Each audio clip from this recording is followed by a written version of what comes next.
Welcome friends, class 12th के math का chapter 8 से, ठीक है। चैप्टर 8 से आपका ये क्वेश्चन है, ठीक है। तो आप इसको पढ़ कर देखिए कि आपको आता है ये। Find the area of the region. आप जब इन सब का कर्व का डायग्राम बनाएंगे तो आपको जो रीजन आएगा, क्षेत्र आएगा, उस क्षेत्र का क्षेत्रफल निकालना है। तो ये आपको लिख रखा है कि x, y ये कोऑर्डिनेट होते हैं सच दैट 0 से ग्रेटर देन y और y से greater than x square, comma 0 से ग्रेटर देन y और ग्रेटर देन x प्लस 2, फिर सेमी कोलोन 0 से greater than equal to x और लेस देन इक्वल टू 3। तो ये आपको दे रखा है, ठीक है। तो इस क्वेश्चन को अगर आपको आता है तो आप सोल्व कीजिए।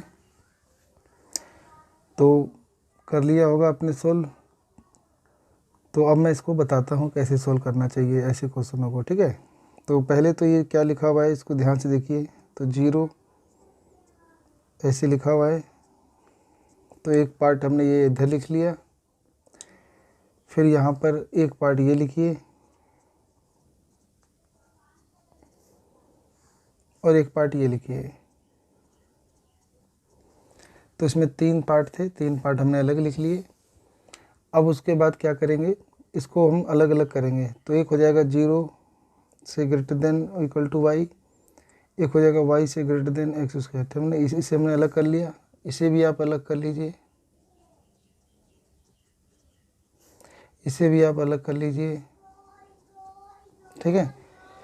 तो ये बराबर भी है, तो यानी y की वैल्यू मतलब या तो 0 के बराबर हो या 0 से बड़ी हो।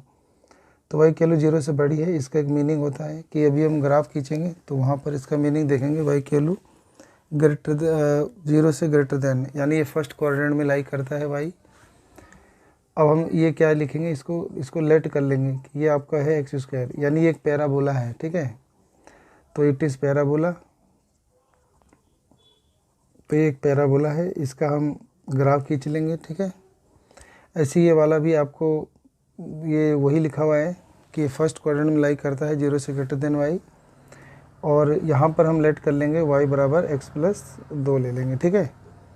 और अब हम इसका जो ग्राफ है वो ड्रॉ करेंगे। तो ग्राफ ड्रॉ करने से पहले हम एक बॉक्स फिल कर लेते हैं।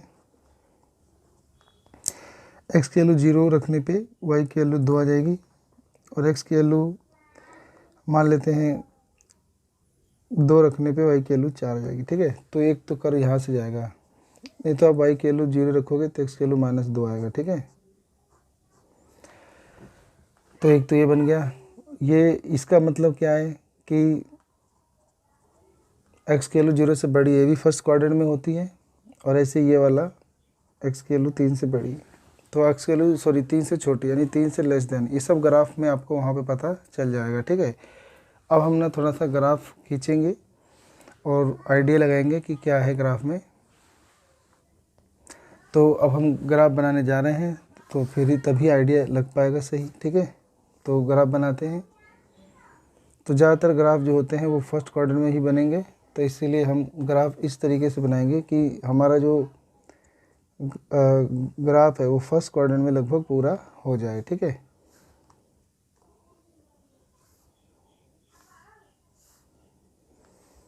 क्योंकि ये y बराबर एक्स स्क्वायर है, तो ये तो पैराबोला है। तो अगर हम यहाँ पे अगर इसका बॉक्स भी फिल करें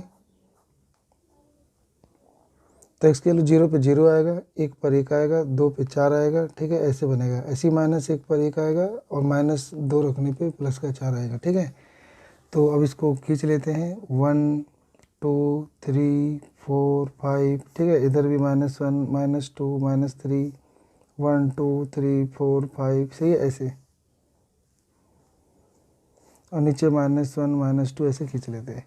अब हम खींचते हैं 0 पे 0, यानी ये रहा, फिर 1 पर 1 ये रहा, फिर 2 पे 4 यानी यहाँ।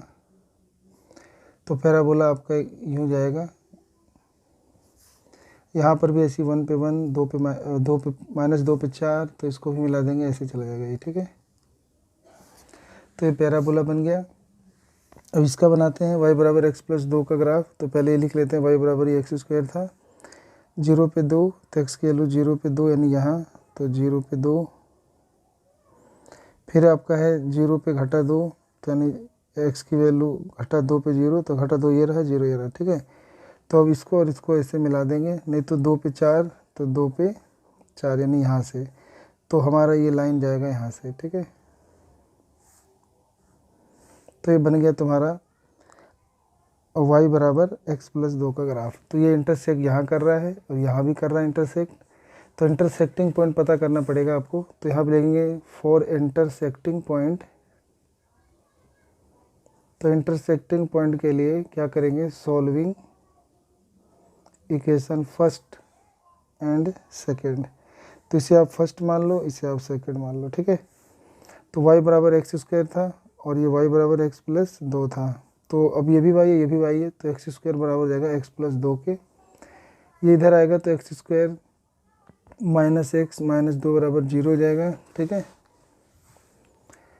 इसका फैक्टर करेंगे तो 2 एकम घटा 2 एक्स स्क्वायर, इसका फैक्टर करेंगे तो 2 एकम 2 होता है, तो घटा 2 प्लस 1 ले लेंगे, ठीक है। तो एक बार आ जाएगा एक्स माइनस 2, एक बार प्लस 1 ले लेंगे तो एक्स माइनस 2। तो एक बार आएगा एक्स माइनस का 2 और एक बार एक्स प्लस का 1 इक्वल टू 0। तो एक्स की वैल्यू 2 आ गया और वाई एक्स की वैल्यू माइनस 1 आ गया। तो यानी इंटरसेक्टिंग पॉइंट 2 आ गया। अब हम 2 को यहाँ पुट करेंगे तो वाई की वैल्यू 4 आ जाएगा और एक्स की वैल्यू माइनस 1 पुट करेंगे तो वाई की वैल्यू 1 आ जाएगा। तो आपका इंटरसेक्टिंग पॉइंट हो जाएगा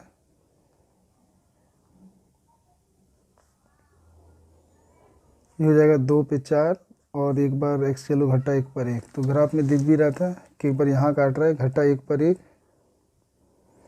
और 2 पे 4, तो यानी ये रहा 2 पे 4। तो एक बार यहाँ इंटरसेक्ट कर रहा है और एक बार यहाँ इंटरसेक्ट कर रहा है, ठीक है। तो अब आपको शेडेड एरिया का रीजन निकालना है, तो उसके लिए अब आपको ग्राफ पे बहुत ध्यान से देखना होगा, ठीक है। अब ग्राफ पे ध्यान से देखिए, यहाँ पे बोला था वाई की वैल्यू ग्रेटर देन 0, तो वाई की वैल्यू ग्रेटर देन 0 कहाँ होती है, तो वाई की वैल्यू ग्रेटर देन 0 ऊपर होती है, तो यानी ये ऊपर की तरफ जाएगा ग्राफ। y बराबर एक्स स्क्वायर ये रहा, इसमें आपको ये वाला ट्रू फॉल्स पता करना होगा, ठीक है। तो इसके लिए हम ना इस कर्व के अंदर वाला और एक बाहर वाला पार्ट देख रहे हैं। तो एक अगर हम बाहर वाला कोई पार्ट लें, जैसे ये लें 2 0, तो अगर हम यहाँ पुट करें 2 और 0, तो 2 पुट करेंगे तो 2 का स्क्वायर 4 और ये 0, तो 0 से तो बड़ा होता है 4, ट्रू आ रहा है, तो यानी ये इसी ओर सेट होगा। तो यानी इस पैराबोला के अंदर नहीं, बाहर सेट होगा, ठीक है। बाहर मतलब सारा पार्ट, ठीक है। तो बाहर की ओर सेट होगा। फिर दूसरा है ये वाला भी चेक करना पड़ेगा। तो ये लाइन जा रही थी x प्लस 2, यहाँ पर एक पॉइंट ले लेते हैं, यही वाला 2 और 0। यहाँ पे अगर इसके लिए 2 पुट करें और y की जगह 0, तो 2 2 4, तो 0 से बड़ा तो 4, ये भी ट्रू आ रहा है, तो यानी ये भी इसी तरफ सेट होगा, ठीक है। तो यानी इधर की ओर सेट होगा ये।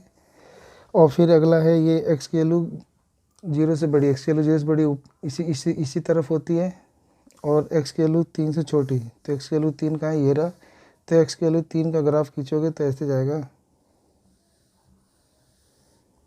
तो सीधी लाइन आ जा रहा है x बराबर 3 का ग्राफ है। तो x की वैल्यू यहाँ पे इस तरफ 2 0 पुट करो तो x की वैल्यू 2 और यहाँ 0 पुट, 2 से 3 बड़ा होता है, ट्रू आ रहा है, तो ये इस ओर सेट होगा, ठीक है, ट्रू की ओर। तो ये इस ओर सेट होगा, ये इस ओर होगा, ये बाहर की ओर होगा, तो कॉमन पार्ट मिलाकर ये आ जाएगा। तो कॉमन रीजन ये आ जाएगा। इन सब का नाम रख देंगे। तो हमने मान लो नाम रख दिया O, इसका नाम रख देते हैं हम A, इसका नाम रख देते हैं B, C, ठीक है। अब हमें इसका एरिया निकालना है। इसका एरिया निकालने के लिए एक तो यहाँ से कर्व की इक्वेशन जा रही है, तो एक बार यहाँ इंटरसेक्ट हो रहा है, तो एक तो इसका एरिया निकालना पड़ेगा, इसको D मान लो, तो ODCO। तो आपको एरिया निकालना होगा, एरिया ऑफ शेडेड रीजन या रिक्वायर्ड रीजन लिख दो। तो उसके लिए निकालना होगा आपको एरिया ऑफ ये वाला ODCO प्लस, और इसका एरिया निकालना होगा, ठीक है, इस कर्व के नीचे वाला ये पार्ट। तो इसका नाम हो जाएगा DABCA, मतलब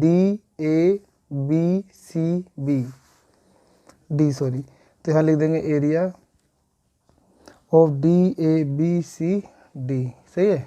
तो अब हम इसका एरिया कैसे निकालेंगे, तो एक बार लिमिट लेंगे 0 से 2, ठीक है, 0 से 2, और इस कर्व की कैसे लेंगे ऊपर वाला, यानी एक्स स्क्वायर की। तो ये आपका आ जाएगा एक बार 0 से 2 और एक्स स्क्वायर की इक्वेशन, और फिर अब हम अगर इतने पार्ट का एरिया चाहते हैं इतने का, तो इस कर्व की कैसे लेनी होगी। ये कर्व कौन सा है, y बराबर एक्स प्लस 2 का, लिमिट होगी 2 से 3, तो लिमिट होगी 2 से 3 और कर्व होगा x प्लस 2 dx का। ठीक है, तो अगर ये सही से समझ में आ गया है तभी हम आगे समझना चाहिए। तो पहले आप इसको ढंग से समझें कि ये कंडीशन इसमें पूरी हो रही है, ये कंडीशन इसमें पूरी हो रही है, ये वाली पूरी हो रही है, ये वाली पूरी हो रही है।